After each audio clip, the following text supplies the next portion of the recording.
Hi everyone and welcome to the penultimate video on the Endgame series. This time we're going to be looking at initiative and attack in the Endgame.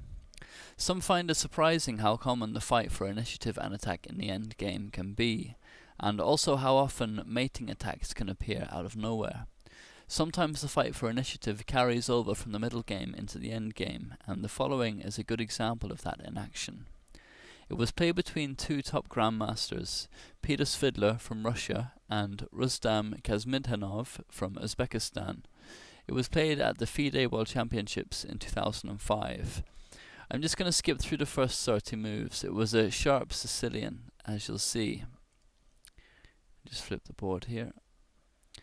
So, mainline knight off after a6. And then fairly standard Sicilian kind of setup with opposite side castling and pawn storms on both sides of the board. And black is getting good queenside play, and things are getting pretty complicated at this stage. And now bishop c3 from Kazindahov, which is offering a bishop which Svidler declined with e5. And play continued like so.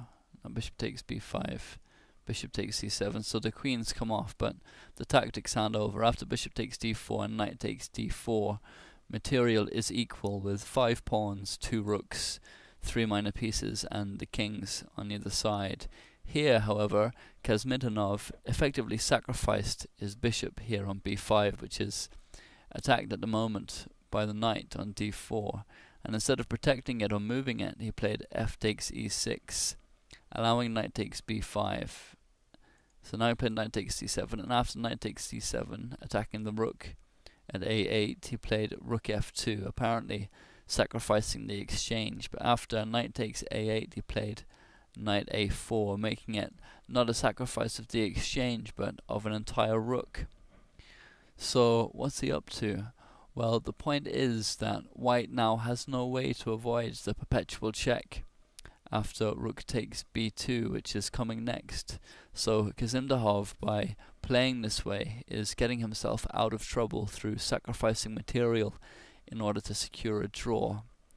Svidler played rook d3 and then agreed to the draw because now it's coming rook takes b2 check, king a1, rook a2 check, king b1, rook b2 check, king c1, rook c2 check, and king b1, and so on, and it's just a draw by perpetual check. If instead king d1, then it's a forced mate in 6, with knight b2 check, forcing king e1, now knight takes d3 check, and king d1, king f1 is much the same. Knight f2 check, king e1, and now b2. Bishop f3, b1 queen. There's no way to stop the queening in the following mate, so bishop d1 and queen takes d1 is mate. So it was a very nice example of sacking material for initiative and attack in the endgame, even if it was just to secure a draw. You know, it's had the desired effect. That was the best that he could do in the position. Okay, so on to our next example.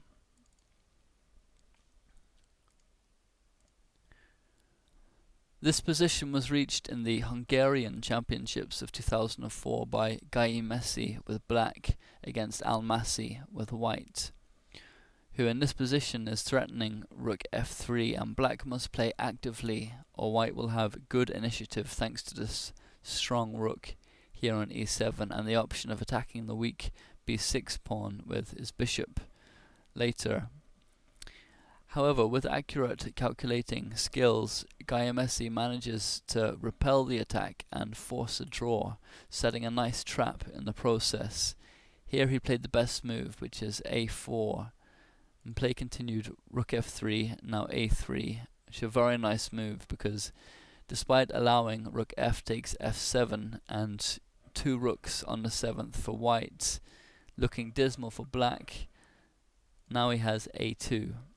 Now after rook takes g7 check, king h8, rook h7 check, king g8, rook eg7 check, king f7. Now Almasi fell into the trap with rook a7. He's threatening rook h8, which is going to be mate. But as I said, this is the trap that Guy Messi played. Now Messi should have played rook f7 check and taken the perpetual. After his move, rook a7, black has a brilliant continuation to get himself out of trouble. If you want to try and spot it, then stop the video now.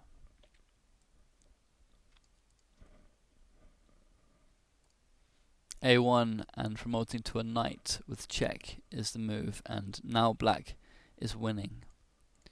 Playing instead, promoting to a queen is inferior because of rook h8 is simply mate.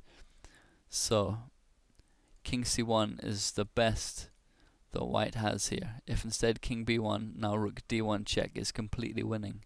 After king a2, rook takes a7 check, rook takes a7, and knight c2, and it's going to be a forced mate, in fact.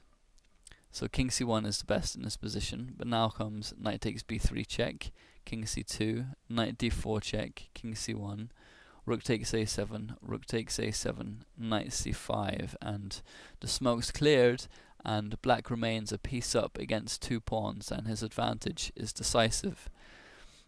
Guy Messi played accurately from here and won without much difficulty. Play continued bishop b4, king g8, king b1, rook f8, attacking white's f pawn, f3, rook f5, forking these 2 pawns. Now rook a8 check, king f7, rook b8, rook takes h5, king a2 to stop the check on h1.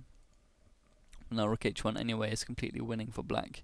After b3 and rook h2, Messi resigned because it's clearly lost. Fritz gives an advantage of nearly 4 pawns to black, so it's all over, and another great example of initiative and attack being decisive in the endgame, and also how creativity can be brilliant for setting traps. So that's it for this installment anyway. I hope you found it instructive. Please leave any comments or thoughts. Thanks very much.